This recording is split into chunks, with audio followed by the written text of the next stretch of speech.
A continuación, Poder Ciudadano.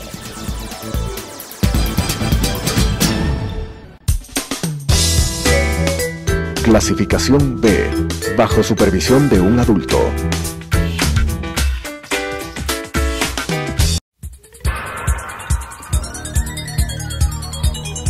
Las opiniones vertidas en este espacio por la producción y dirección del programa son de exclusiva responsabilidad de sus autores y de quienes intervienen en ellos.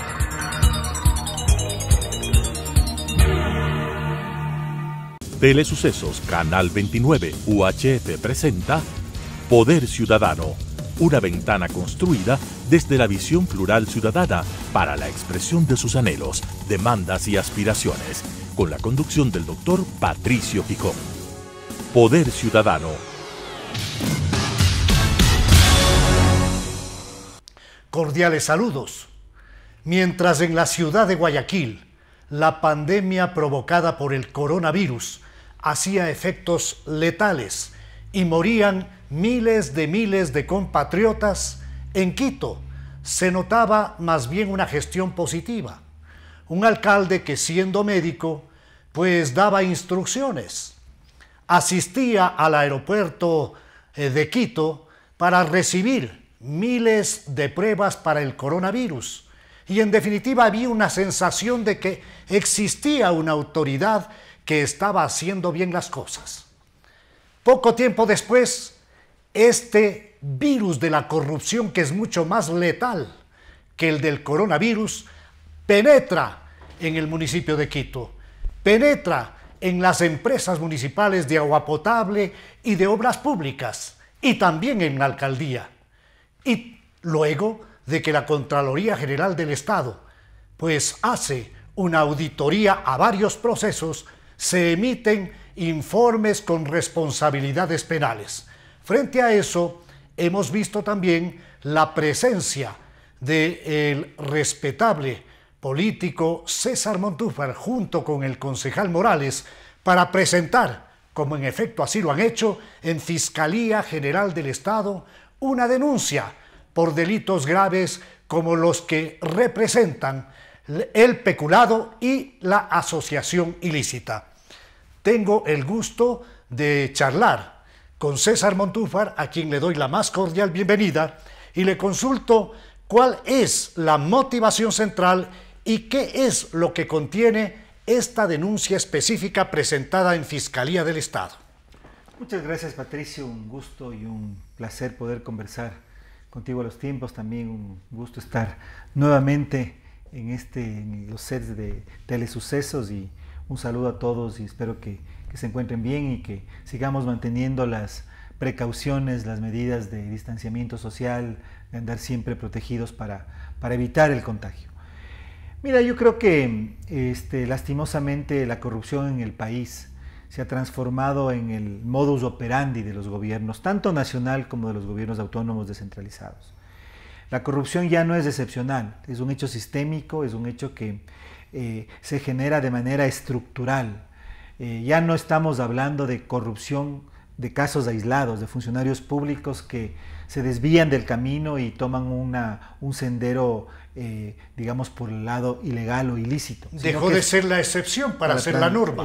Para ser la regla. Hay un sistema institucionalizado de corrupción que fue además, yo diría, apuntalado y promovido por un sistema legal hacia la impunidad, un paraguas de impunidad legal, todo un aparato legal que el correísmo creó durante 10 años, para que en realidad las estructuras estatales funcionen como aparatos de delincuencia organizada. Y ese es, me parece, el fenómeno estructural que está viviendo el país.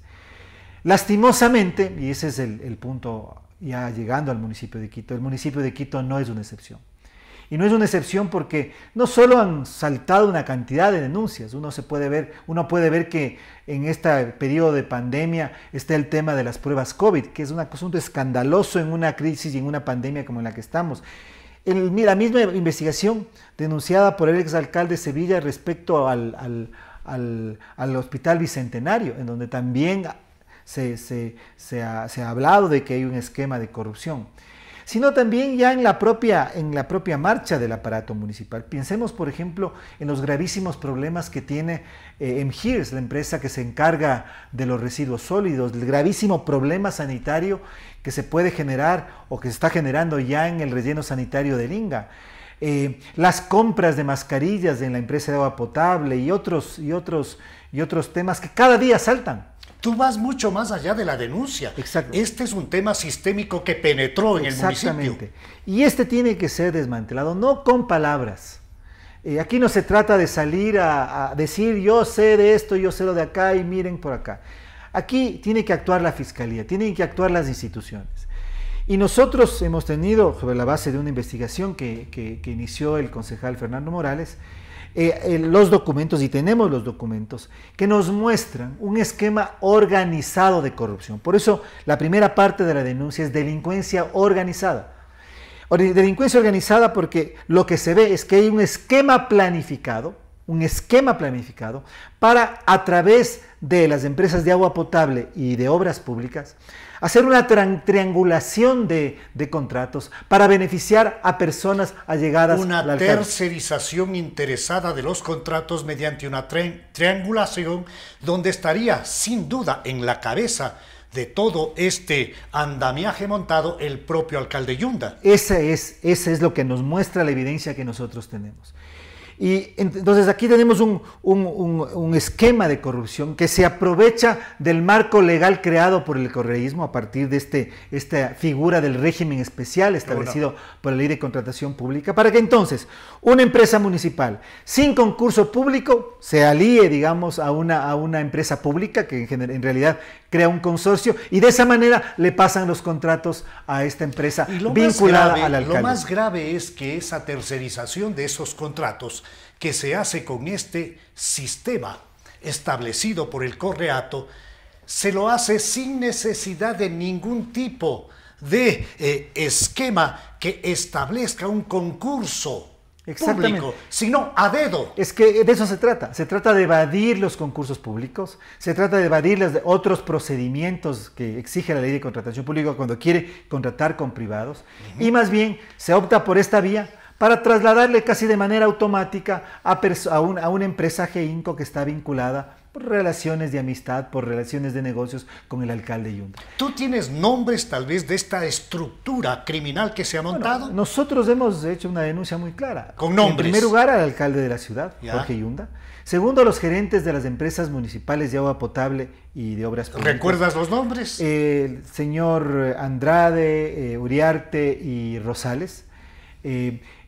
Al representante legal del consorcio, que es además el representante legal de la empresa Minosolución, y al señor Gerardo Espinel, que es el representante legal de la empresa GEINCO, que es la que resulta ser la beneficiada de todo esto. Entonces, aquí el tema es cómo así el alcalde es parte de esta estructura de corrupción, y él ha dicho que él no tiene nada que ver, que él no conocía, que no sabía. Y aquí al mejor estilo correísta. Al mejor estilo no le conozco, no sé, son los gerentes los que tomaron independientemente las decisiones, cuando sabemos que el principal responsable del manejo administrativo es el alcalde. Así es, y aquí yo creo que el tema es muy sencillo, porque él me ha emplazado a decir que tenemos que demostrar esto, y yo le digo sí, y ahí está la documentación. Y lo que él tiene que demostrar es 4 cosas, son muy sencillas. ¿Cuáles son? La primera, que él no tenía control sobre los directorios. Y creo que eso es evidente que sí los tenía, porque al menos de las 5 personas, 3, si estamos excluyendo a los concejales, y digamos 3 en cada uno de esos directorios, es él como alcalde, y 2 que son secretarios de la administración municipal designados por él. Entonces, él tiene, primero, control sobre los directorios. Segundo, él fue el que nombró directa o indirectamente a los gerentes, porque la ley establece que los gerentes de las empresas se nombran sobre la base de una terna que envía el alcalde. Entonces el alcalde envía una terna que designa el gerente, que el directorio designe, estamos hablando de un directorio controlado por el alcalde. Eso es lo primero. Entonces, ahí él no puede... En definitiva, no hay cómo evadir responsabilidad. Si es que él no presidió esas sesiones, tiene un representante en esas sesiones. Entonces el representante tiene que haberle informado. Entonces él no puede no haber conocido, en primer lugar. Segundo lugar, tiene que demostrar que no hubo esta triangulación. O sea, tendría que decir que los contratos, que los documentos que los hemos recabado de las propias empresas municipales, son falsos. Es decir, que no hubo esta triangulación de pasar por este consorcio presidido, digamos, de Innosolución y de las cuadras hacia GEINCO. Es decir, que los contratos no existen y los contratos son falsos. Eso es imposible. Tercero, tiene que demostrar que no tiene relación ni de amistad, ni no ha tenido relación ni de amistad, ni relaciones de negocios con el señor GEINCO. Tiene que determinar que él no es el alcalde de Quito, tema que es improbable. Tiene que decir... Él es el responsable. Las tres cosas que estamos nosotros afirmando son falsas. César, ¿tú has hecho un estudio en relación al informe de la Contraloría? No he hecho un estudio. La Contraloría General del Estado establece un informe con indicios de responsabilidad penal. El organismo establece con claridad que las irregularidades que se dan precisamente por lo que tú señalas, porque se facilita un mecanismo donde la EMOP invita directamente a una compañía inmobiliaria y comercializadora Innosolución para que presente su oferta. Sin embargo, la misma fue presentada por una persona jurídica diferente, Consorcio Repavimentación de Quito, conformado por la mencionada Innosolución y el Cuerpo de Ingenieros del Ejército en porcentajes X y Y. Las irregularidades indican que los pliegos se ajustaron a las características de la compañía finalmente adjudicada. Es decir, ajustaron las necesidades de la empresa de propiedad de un amigacho del alcalde para darle a dedo el contrato. Todo esto y mucho más, la Contraloría General del Estado determina precisamente los indicios gravísimos de responsabilidad penal. Si tú unes el estudio que ha hecho el concejal Morales y tú a lo que la Contraloría General del Estado ya establece, prácticamente la prueba está absolutamente construida. Está absolutamente construida, por eso es que el alcalde lo que tiene es que demostrar o desmentir diciendo que estos contratos son falsos, que no han existido. Y ahora además con el informe especial, el examen especial de Contraloría, está totalmente demostrado lo que nosotros estamos diciendo. Pero el informe de Contraloría es anterior a tu denuncia. Lo que sucede es que este informe fue difundido la víspera de que nosotros presentamos la denuncia, fue difundida por Teleamazonas el día domingo en la noche, y nosotros presentamos la denuncia el sábado. Yo tengo el la lunes de la mañana. certeza de que los ciudadanos y tú, como parte de este engranaje social, tenemos la obligación primaria de, si conocemos de algún ilícito, presentar una denuncia al margen del tiempo. Porque mucha gente dice, ¿no será que estamos en un espacio preelectoral y César Montúfar, político como es, tiene intereses? Pues que los tenga. El tema medular es luchar contra la corrupción. Y el tema medular me parece que es pasar de las palabras a los hechos, como tú acabas de decir. Yo creo que el Ecuador está en este momento desbordado por este tsunami de corrupción. Y si solamente estamos ante denuncias en la que una se sobrepone a la otra, una tapa a la otra, y no hay salida, entonces no encontramos el camino, un camino que es importante en dos sentidos. El primero, que se determinen responsabilidades, y aquí en este caso el alcalde Yunda tiene que asumir su responsabilidad. Y segundo, que haya reparación económica. Fíjate que nosotros... Oportuna reparación. Económica y reparación moral. Y voy primero a lo económico y después me voy a ir a lo moral. Fíjate que en este contrato, que es de 51, esos dos contratos que suman 52 millones de dólares, podría haberse dado un perjuicio para las dos empresas cercano al 20%. Estaríamos hablando, eso hay que determinar, se tendría que determinar, pero de lo que nosotros hemos calculado, aproximadamente 10 millones de dólares. De 50, 10 millones de dólares, es decir, 20%. Imaginémonos, en todo el presupuesto, toda la contratación que realiza el municipio. ¿Cuál es el presupuesto de obra? Exactamente. Entonces, tiene que haber reparación económica. Y segundo, tiene que haber una reparación moral. Porque aquí en realidad, fíjate algo que a mí personalmente me duele como quiteño. Y cuando hablo de quiteños me refiero a quienes nacimos en Quito y a quienes hemos venido a vivir a Quito. Y somos parte de la ciudad. Fíjate, la empresa de agua potable, por ejemplo, era una empresa modelo. Era una empresa reputada nacional e internacionalmente, que había creado un tejido social con contratistas, con ingenieros, con empresas constructoras quiteñas, ecuatorianas, del más alto nivel, que siempre se manejó sobre estándares técnicos y sobre una base de honestidad. Eso es ese patrimonio reconocida moral. Internacionalmente. Era sujeto de crédito a nivel internacional. Exacto. La única empresa municipal que era sujeto de crédito internacional. Ese tejido social es el que se rompe. Se rompe apenas en un año y medio, un año menos y un año, 2 meses de gestión del alcalde Yunda. Entonces, esa reparación moral también tiene que darse. No puede ser posible que en una ciudad como Quito, que es capital del Ecuador, ocurra un hecho de corrupción y el alcalde diga: yo no tengo nada que ver, y sigo con los chistes, sigo con el show. Es muy grave. Eso no se puede permitir. No se va a permitir, no se va a tolerar, no lo vamos a dejar pasar. Quito no puede tener un alcalde con grillete. Eso es imposible, eso es inviable. Nos duele Quito. En el caso particular, fui concejal de Quito en 2 oportunidades, en las alcaldías de Álvaro Pérez y en la alcaldía de Rodrigo Paz Delgado. Nunca se dio un hecho de corrupción que enlute a la ciudad. Pero ahora es quizá la norma. No hay, lamentablemente, ninguna posibilidad, de lo que yo advierto y de los documentos que he tenido la posibilidad como abogado de estudiarlos, no veo la posibilidad de que excluya la responsabilidad del alcalde de Quito. Además, de acuerdo al COTAD, hay una separación de funciones que tú la conoces, César. Una separación de responsabilidades. El ejecutivo a cargo del alcalde de la ciudad, en la parte administrativa, no puede sacar el bulto. En la parte de fiscalización y de legislación está el cuerpo edilicio, el Consejo Metropolitano. Y hay un tercer nivel que tiene que ver con la participación ciudadana. Yo me pregunto, ¿el alcalde Yunda ha presentado un informe de actividades a la ciudad?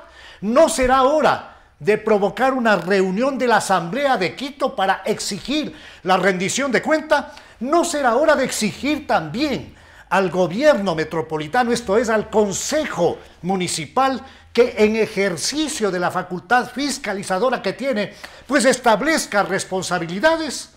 Mira, estoy totalmente de acuerdo contigo, pero quiero agregar un elemento que es aún más grave, que es la crisis sanitaria que vive Quito en este momento. En este momento, y tú hiciste alusión a aquello al inicio del programa, Quito está ya en un momento, en una situación en que el sistema hospitalario está, no quisiera utilizar la palabra colapso, pero está al borde del colapso, lo digamos. Está al borde de la saturación. Sí. Por lo tanto, necesitamos en este momento un municipio y una alcaldía y un alcalde que esté totalmente concentrado en esto. Totalmente concentrado. Pero tú lo estás desconcentrando. No, yo no lo estoy desconcentrando. Él tiene una opción y esa opción es la que le exijo que tome. Tú estás pidiendo que él pida una licencia. No la va a pedir, César. Él debe pedir una licencia por su propia dignidad y por la dignidad de la ciudad. Eso lo hace la gente que tiene delicadeza. Eso lo hace la gente con responsabilidad. Pero él más bien va a la fiscalía con un carnaval preestablecido, con gente sin las seguridades necesarias, poniendo en riesgo a esa pobre gente. Yo le pido al alcalde Yunda que asuma con dignidad el cargo que el pueblo quiteño le dio en las urnas. Estás pidiendo mucho. Le pido que asuma con dignidad ese cargo que con orgullo debe ostentar. Pida licencia, se concentre en demostrar su inocencia, se concentre en demostrar que todos estos documentos que hemos presentado y que tú has exhibido ahora son falsos, ¿no es cierto? Para que no tengamos el escenario que tú acabas de mencionar. Un alcalde de Quito con grillete. Imposible. Es imposible. No lo vamos a tolerar, nos vamos a rebelar ante esa ignominia. Por encima del coronavirus. Por encima de todo. No lo vamos a permitir. Un alcalde de Quito es algo inconcebible para la dignidad de esta ciudad, para la dignidad de los quiteños. A través de redes me han dicho, cuando yo puse exactamente ese, que no lo vamos a permitir, pues me decían, ¿y cómo permitimos una prefecta de Pichincha con grillete? Bueno, yo creo que hay cosas que no pueden normalizarse. Sería para otro programa. Y que no pueden normalizarse, que no pueden aparecer como normal. Pero entonces aquí hay un tema. En este momento hay una crisis sanitaria muy grande. Hay una crisis sanitaria que y eso lo puedo sostener y podemos conversar sobre eso, es en gran medida responsabilidad del desgobierno de Jorge Yunda como alcalde. Recuérdanos cuántas pruebas para COVID fueron anunciadas, al menos desde el municipio, y cuántas han sido efectivamente usadas. Bueno, se importaron 100.000, se anunció la importación de 100.000 más y me parece que son 3.000, 3.500. 4.000 las que sean. Las que sean un 4%. Fíjate la mentalidad detrás de eso. Yunda estaba muy preocupado del contrato y de ir al aeropuerto a recibir las pruebas para tomarse las fotos. Estaba muy preocupado de salir a las calles a hacer él mismo como médico la prueba, pero nunca estuvo preocupado en hacer un plan para que esas pruebas puedan ejecutarse, puedan tomarse y Quito pueda tener un claro perfil epidemiológico. Es tan doloroso reconocer que este señor comunicador social estuvo siempre acostumbrado al show y ha seguido con el show. Y te doy otro ejemplo que es quizás más grave. Yo tuve oportunidad, porque por evidente estoy interesado en los temas de la ciudad, de escuchar la comparecencia del ministro de Salud una semana antes de que pasemos de semáforo rojo o amarillo ante el Consejo Metropolitano. El ministro de Salud ahí dijo dos cosas. La una, que es terriblemente grave, dijo que cuando el alcalde le llevó a conocer el Hospital Bicentenario, le dijo, esto no vamos a necesitar porque es para enfermos leves. Entonces uno se pregunta, ¿cómo es que el municipio de Quito gasta 7.5 millones de dólares en plena crisis sanitaria cuando esto no ha sido necesario según quién es el rector de la crisis sanitaria? ¿Qué más dijo el ministro? Pero mira lo grave, ¿qué significa esto? Que estos 7.5 millones de dólares se gastaron porque se tenían que gastar, no porque estuvieran ajustados a una estrategia nacional, perdón, una estrategia de la ciudad para combatir el coronavirus, porque en realidad no se necesita camas para enfermos leves, o más bien, lo que más se necesita es unidades de cuidados intensivos. Sin duda, con respiradores y todo. Entonces, fíjate que en realidad entonces uno ve que la mente del alcalde estaba en otra cosa, en los contratos, en el show mediático, en las fotos, no en tomar las medidas que se tenía que tomar para que Quito no viva la situación que está viviendo en este momento. Tenemos tres salidas, yo no veo otra. La primera, la que tú planteas, que Yunda pues pida una licencia y actúe con dignidad, tema que no lo veo de ninguna manera factible. La segunda, la que el Consejo Metropolitano de la ciudad, en base a lo que le franquea la propia ley, establezca un camino para la destitución del alcalde Yunda. Y la tercera posibilidad, la que la ley determine su culpabilidad y algo que no lo vamos a tolerar, alcalde con grillete. Tú insistes en la posibilidad de que él pida una licencia. Bueno, yo insisto en la posibilidad de que él pida una licencia, pero en este momento como denunciante lo que me corresponde es demostrar su culpabilidad y que él responda ante la justicia frente a eso. En los documentos que tú has tenido que estudiar para presentar una denuncia responsable, porque además tú te corres un riesgo. Sí, por supuesto. Te corres un riesgo. En el orden de denunciante te corres un riesgo. Tú tienes en tu radar el nombre de un señor Cristian Hernández Yunda, ¿y cuál es la relación con el alcalde? ¿Cuál es el alcalde? Es la pregunta ahí. ¿Quién es el alcalde? ¿Si Jorge Hernández Yunda o Jorge? O Cristian Hernández Yunda. O Jorge Yunda. ¡Ah, caramba! Porque en realidad, de lo que se menciona, y eso me parece que es uno de los temas centrales de esta investigación. Estamos topando la parte medular. De esta investigación y de la investigación que tienen las investigaciones que tienen que sobrevenir a futuro para determinar la magnitud de esta estructura delincuencial. En la estructura delincuencial, ¿dónde está este señor? Posiblemente está en la cúpula. No, en la cúpula está Yunda, sin duda. Bueno, en la parte formal.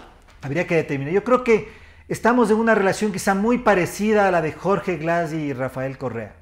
Entonces, Cristian Hernández Yunda es el Jorge Glass. Eso habría que determinar. Pero lo fundamental en este momento es que esta denuncia que nosotros hemos hecho... ¿Y el nombre de Gerardo Espinel, a dónde te conduce? Bueno, me conduce a una trama de corrupción que se ha generado en el Ecuador en los últimos 40 años. Que estuvo muy vinculada también al correísmo, que tiene relación con gravísimas denuncias en el municipio de Esmeraldas, también en contratos con Petroecuador. Es decir, aquí estamos hablando de estructuras consolidadas de corrupción, estructuras delincuenciales consolidadas. ¿Tú crees que el alcalde Yunda pertenece todavía a ese esquema del correato y hace parte de él? O sea, basta ver la sesión de consejo del día martes. ¿Qué pasó? En que el bloque correísta fue la base de apoyo. Cerraron en espíritu de cuerpo su apoyo al alcalde Yunda, es parte del correísmo. Mira, voy a hacer aquí un comentario estrictamente político. La matriz política de Jorge Yunda es Rafael Correa y el correato. Y lo que él ha hecho en el municipio de Quito es una reproducción de lo que Correa hizo a nivel nacional. Por eso es la acusación o la denuncia por delincuencia organizada. El correísmo fue un esquema de delincuencia organizada nacional. Jorge Yunda, con Cristian Hernández y otras personas, habrían construido en el municipio de Quito una estructura de delincuencia organizada a nivel municipal. Esa es la gravedad del tema. Esa es la gravedad del tema. Por eso es que no podemos guardar silencio. ¿Tú adviertes que Yunda y todo este aparato tiene que ver con una especie de caballo de Troya del Correato en Quito? No sé, porque mira, yo creo que el problema de Yunda, como el problema de Correa, ya no es político. Es judicial y delincuencial. Esa es la naturaleza del problema. Interesante. Nosotros a veces, y yo soy político, tendemos a veces a pensar que estamos ante un fenómeno político. Y me parece que, por ejemplo, esto de hablar sobre revocatoria del mandato, yo puedo entender las buenas intenciones que están detrás de eso, pero no me parece que es lo adecuado.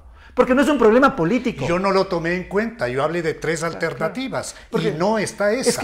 La destitución considero yo que es la más viable. Sí, pero digamos, no estamos hablando de un tema político, porque ese es un tema ese es un error que yo me hago una autocrítica que cometimos durante el correísmo, tratarlo como un fenómeno político. Es un tema de delincuencia común. No común, porque los delincuentes comunes roban por necesidad. Y posiblemente y no planifican sus acciones. Esto es delincuencia organizada estatal, que es un fenómeno mucho más complejo, porque implica que organizaciones delincuenciales se toman la cúpula del Estado y utilizan la cúpula del Estado, tanto a nivel nacional como a nivel local, para cometer sus ilícitos. César, aquí hay un problema realmente delicado. El Ecuador afronta varias pandemias, la de salud pública sin duda, la pandemia económica que es tremendamente grave, con una pérdida de trabajo y empleo y una extensión de la pobreza, y la pandemia de la corrupción. Esto nos podría estar llevando a un estallido social de impredecibles consecuencias. Pero ¿a quién beneficia finalmente este posible estallido social? Sin duda, al verdugo fundamental que es Correa y que busca mediante una desestabilización institucional el reparar para sí la impunidad e incluso tratar de regresar como El Salvador. ¿Qué piensas al respecto? Yo tengo una perspectiva diferente. ¿Cuál es la tuya? A mí me parece que el luchar contra la corrupción implica desmantelar el esquema de delincuencia organizada que armó el correísmo durante 10 años. Y que por lo tanto el avanzar en esa línea lo va a debilitar porque lo debilita en su puntal, que es la impunidad. El correísmo existió por una doble impunidad judicial y una impunidad política. Y creo que en la medida en que se desmantele la estructura de delincuencia organizada, el correísmo igualmente va a caer, a colapsar. Yo diría, la mayor responsabilidad que tiene Lenín Moreno frente al país, y que me parece que no va a haber perdón de la historia frente a esa irresponsabilidad, es el pensar que este sistema puede ser curado con paños de agua tibia, que puede ser que la lucha anticorrupción es perseguir 3 o 4 grandes casos que son grandes, que aparecen en la escena pública porque son escándalos mediáticos. Y tampoco se puede perseguirla cuando está rodeado de los mismos. Exactamente, ni siquiera estoy entrando en ese ámbito, pero el punto aquí es que si es que tú no topas la estructura delincuencial que armó el correísmo, tanto a nivel legal como a nivel, digamos, del cuerpo, del personal político que opera, sencillamente lo que estás haciendo es reproduciendo el mismo sistema. Por eso es que es fundamental entender que no vamos a salir de esto si no se desestructura este esquema de delincuencia organizada que está fundamentado en 5 pilares legales, si me permites un poco desarrollar esto. El Código Integral Penal, la Ley del Sistema Nacional de Contratación Pública, la Ley de Empresas Públicas, que vemos en el caso de GEINCO y de las empresas de agua potable y obras públicas, cómo funciona, el Código Orgánico Monetario y Financiero y las leyes de la Contraloría y de la Procuraduría. Yo tengo la certeza de que solamente desmontando todo este andamiaje de arquitectura legal generado por el Correato a través de la Asamblea Constituyente de Montecristi, podremos reparar las bases de sustentación de una verdadera democracia. Ha sido un honor contar en este día con César Montúfar. Te agradezco, Patricio. Muchas gracias. Gracias, Patricio.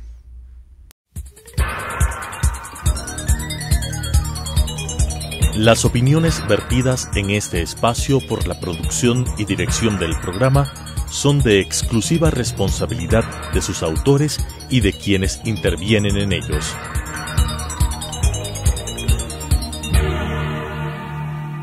Telesucesos Canal 29 UHF presentó Poder Ciudadano, una ventana construida desde la visión plural ciudadana para la expresión de sus anhelos, demandas y aspiraciones, con la conducción del doctor Patricio Gijón.